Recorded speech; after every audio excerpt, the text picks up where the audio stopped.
Do you hear that? I can't believe this is happening. You are witness to an increasingly rare incidents in Los Angeles County. The power is actually on because of the work of the official songbird of Los Angeles County, California. Can you hear it? I'm a plant dude, so I speak in Latin because Latin's a dead language and it doesn't change. So, the official songbird of Los Angeles County is Electris interruptus. Common name, that's right, the gas generator. So I have to time when I am going to film, because have you ever figured out this is an old Hollywood lighting van? See the wooden slats back there? I don't like any of this stuff except for, let me see here, that piece of paper and the picture of Mrs. Olson and a few other things. But this is an old Hollywood lighting box van that the truck got totaled somehow, and so it was just cut off of the frame and lifted with a giant crane. Have you ever noticed that on the television, whenever they say it's a crane, it's a giant crane? I could put a piece of dental floss on Chick-fil-A pointer, and yeah, it would be a giant crane. Anyway, it seems like it doesn't matter how many workstations I have for guitars in Los Angeles County. I just can't catch a break that the wind isn't going to shut down all the power. Now, I know all of you people in places like Beulah, Montana, cultural capital of the world, Wisconsin, Minnesota, New York. It seemed to me that I saw snow and wind blowing. Do you have power out there? If you do, Jesus must love you, partner. Anyway, I'll stop whining. Did anyone catch what happened on the inaugural address? Because, yeah, the power went off in the middle of it. I'm proud to be an American. What am I doing here? Anyway, I am working or trying to work on the mangled Monterey. Remember this one? We got the pickup in it and the wiring in it, and now this episode is going to be about some things that we have to do to stabilize the neck, get some trim on, get some glue going on, get the final cracks. This thing has been apart for a couple weeks, so it's settling into all the manipulation I've done. So we are going to make sure that we get the jack on this thing that's mounted, that the pickup works, and then we're going to go so painfully into detail about how to make sure this neck never goes anywhere. And that's in preparation for getting the back on. And then we'll finally be able to hear it, I think, after I get the frets dressed, and we'll do a couple other things. So let's get to the bench. I'm not sure which one it will be. I've got an alarm if the power goes on. I'm wondering why I'm complaining so much, because I don't think the power went off in Cremona, Italy in 1590 or 1610. I really don't. So I should just be thankful. That's right, I will be thankful, and you will be thankful with me as soon as this episode is over. Remember, there's an off switch. They use it for the power in California.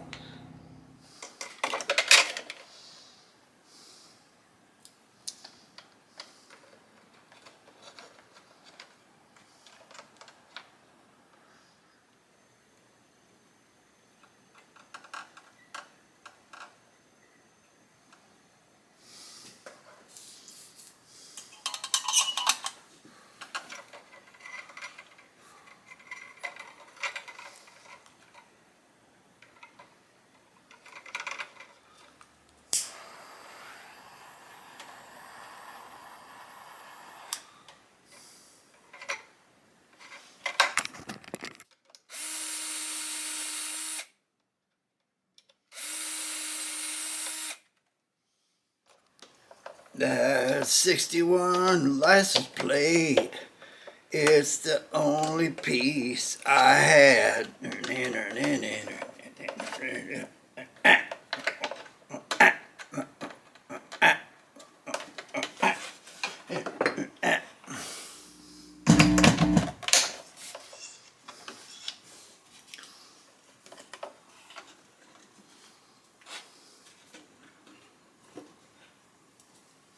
Ooh, it's time to check the pickup.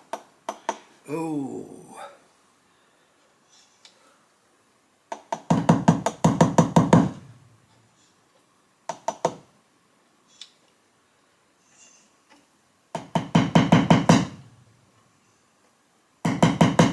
Yeah.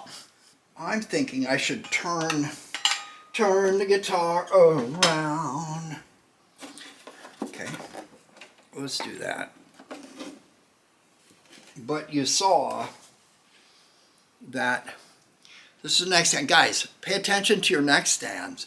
If they have screws and stuff here, and you're working on somebody's old Gibson and that screw scratches it, uh-oh, bad deal. Okay, so we're going to set, remember there's no back on this. This is going to become really important. So I'm going to put the neck stand right there. Can you see that? Let's move this. Drum machines have no soul. Maybe that'll end up being the winning clip for the front part of the episode. We're going to put this back here. Okay. Now, that is a great neck angle, right? I don't know. Let's see. What are we going to need? And I showed you this in a previous episode. And you know that the playlists are up there. Don't go there. Wait for the end. But got a tune-o-matic bridge here that I shaped to the top already. Tammy used to love to shape these. I'd put a piece of sandpaper on here and she would go back and forth. But this goes here. I have everything cranked down all the way. The thumb screws are cranked down. Everything is to the bottom. So the only place this can go is up. So it makes sense that if my string action, if I were to put strings on here, a straight edge, and the action was this high above, well then we'd be adjusting this up. We don't want that. So let's put this right there. Of course, we're going to set that by back of the nut, 12th fret, middle of 12th fret, same action there. That's how you intonate. Now, again, nurse ratchets. Listen to this thing. It has a beveled edge. It has an edge that's not beveled. I'm going to set this on here, and we're going to go to where that hooks up. And I think I'm going to zoom in. Let's see if I can get the other zoom in this time. I'm leaning across the table. I'm sure that interests you greatly. But what is wrong here? The bottom of this, where everything lines up, is, let me see if I can put something here that you'll be able to see, is right there. But when we put the neck on, it was sitting up here, just above that. How did we lose that much in just episode? Here's why. Guys, let me zoom back out so you can see this. I don't care what anyone tells you. What happened? The back is not on the guitar. What is comparable to a back not being on a guitar? The back is separated from the guitar. You pull the strings up to tune, and boom, everything craters like this. What happened here, guys, is I put the neck stand on the neck which caused everything to squat right here. Now watch this. I'm going to move this to here. Okay. Now there is no pressure from the neck being bowed like this. And I'm going to put this on here. And what do you know? Bingo. Do you see that? I'm going to zoom in again, just in case you don't see it, because you see it now. And there were no spills and thrills that you, the fans, want to see in here. That is what's wrong. When you have a guitar that has no separation at the neck and body, but the action is really high, something is giving loose somewhere. It's either here or the back of the guitar is coming off. So, what am I going to do? Well, I'm going to make sure that the guitar is in this position when I glue the back on. That's what I've been working on that. Is that shiny? French polishing is cool, people. Anyway, this neck isn't going anywhere, but yet I am going to make sure it's secure for time and eternity. Let me get set up and show you. Okay, one more time.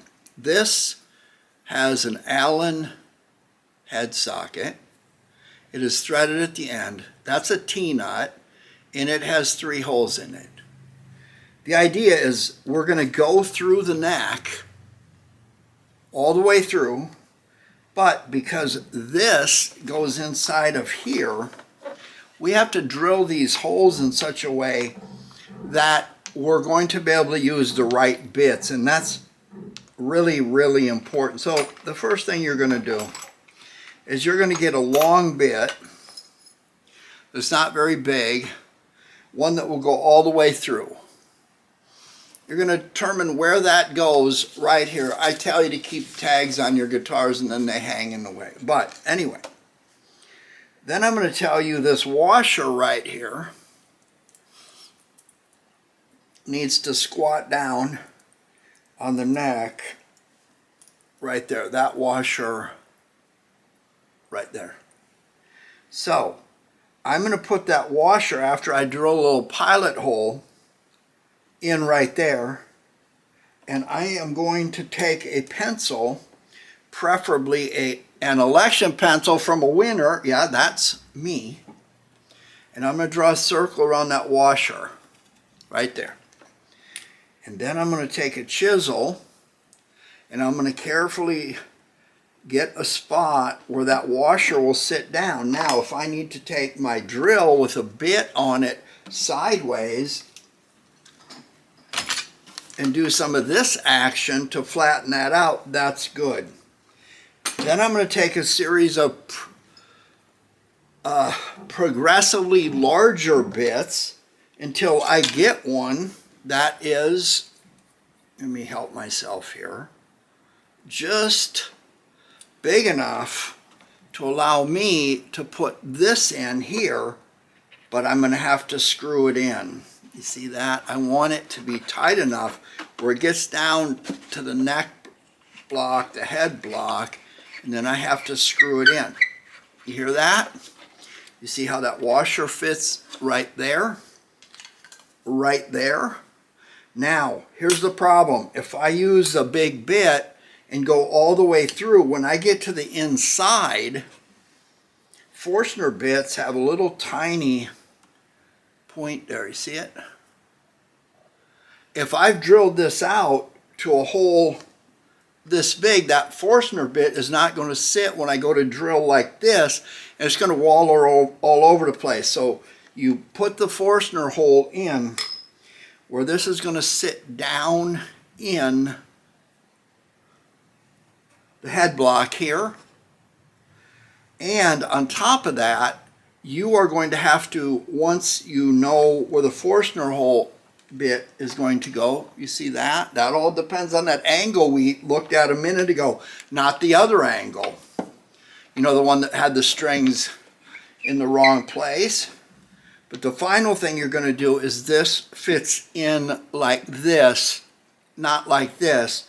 So you're going to have to drill a little bit bigger of a hole, that much, in the head block so that the T-nut fits down and anchors.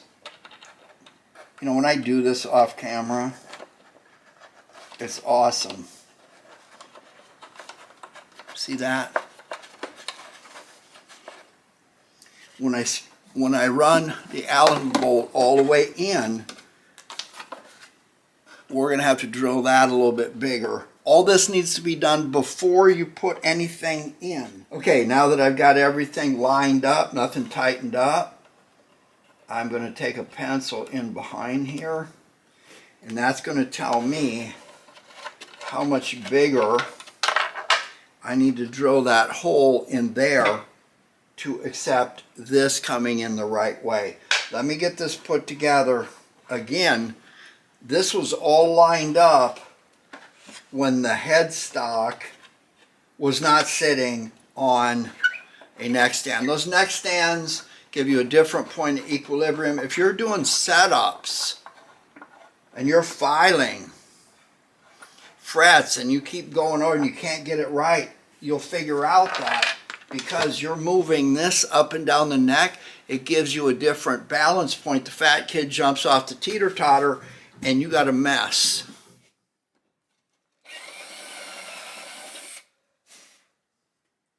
Hey guys, check me out. I'm using some black wax, car wax. It's hard to find because I don't want this binding up years later. So I put wax in there. You use beeswax or whatever. But the reason I told you this is because everybody wants to use wax to get this kind of finish that is not wax, but they want to do that.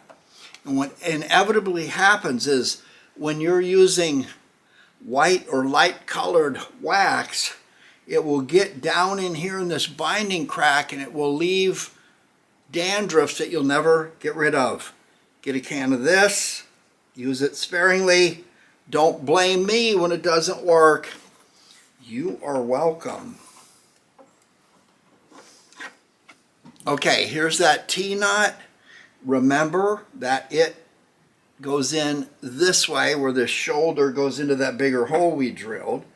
And rather than winding it in like this, that is why I put that wax on there. So I'm going to run it in as far as I can get it this way.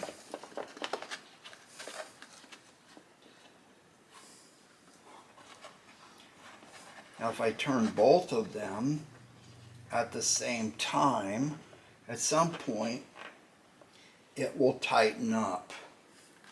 Then I'm going to put a couple of chick flick teal screws to hold that in there.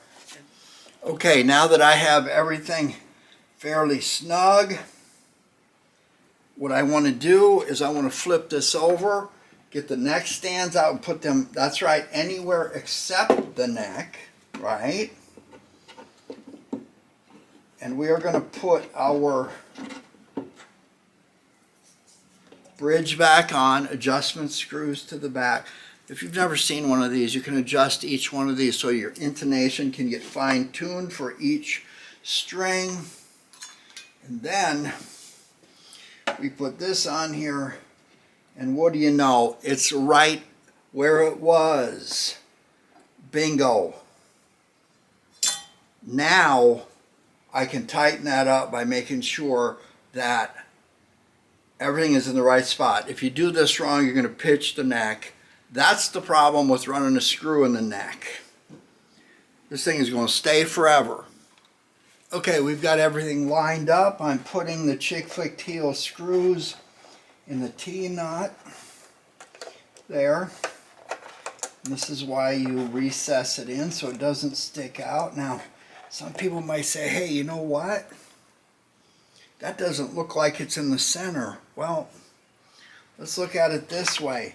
The neck, the center of the neck peak right there, the heel of the neck, is right there. Does that look like it's in the center of that to you? Remember, these things were known for their quantity, not their quality. So we've still got quite a bit of the Allen bolt sticking out up here. See this? We're going to wind it in as we go. And every couple of turns, you know what we have to do. We have to put everything back on the stands, on the neck stands, with nothing on the neck stand. And take our nurse ratchet, heavy duty wrist beater, and our bridge that fell on the floor, and check it. And I'll do it one more time once we get this in. This is so important. Okay, we've got enough to get that chisel underneath there just for a gauge. And remember, we're not reaping on this. Once you feel it snug, that is all you need. Now, someone may take this off and say, well, the neck doesn't come off. Of course it doesn't. It is hide glued on. Okay, here we go. You saw it's tight there. You see that? I can turn it just a little, like so. You can see that it is through the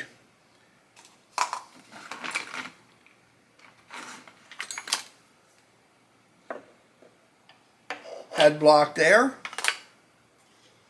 You know what? I was thinking one time I should put T-nuts in there and get a long rod and run them through here, and that way I could, oh, I better not tell you that. I might have to patent that puppy. Anyway, here we are, back on the neck block, front on the neck stand, same bat, bridge, same placement, and exact same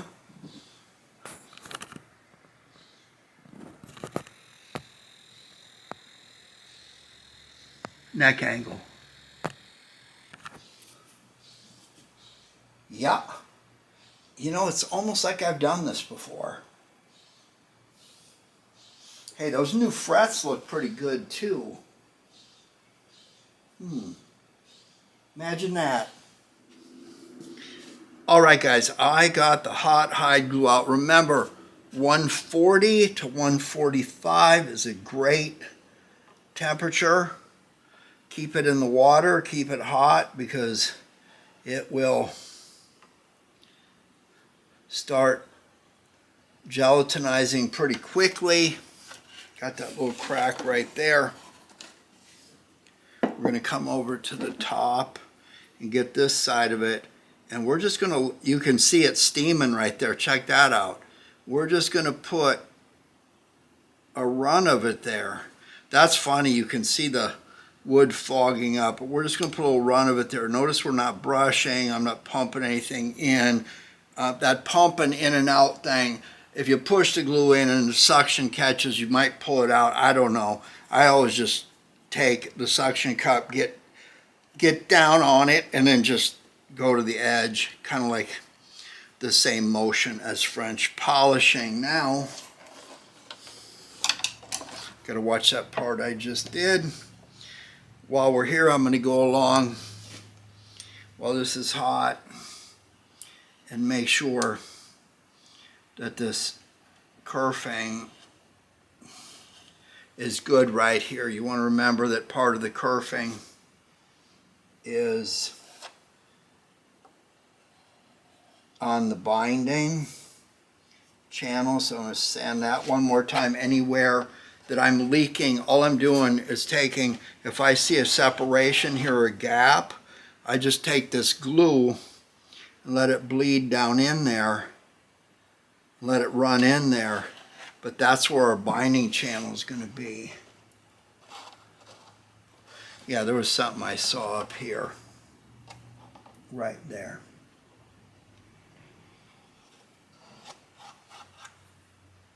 You want to make sure that at the ends of the runs that everything is good.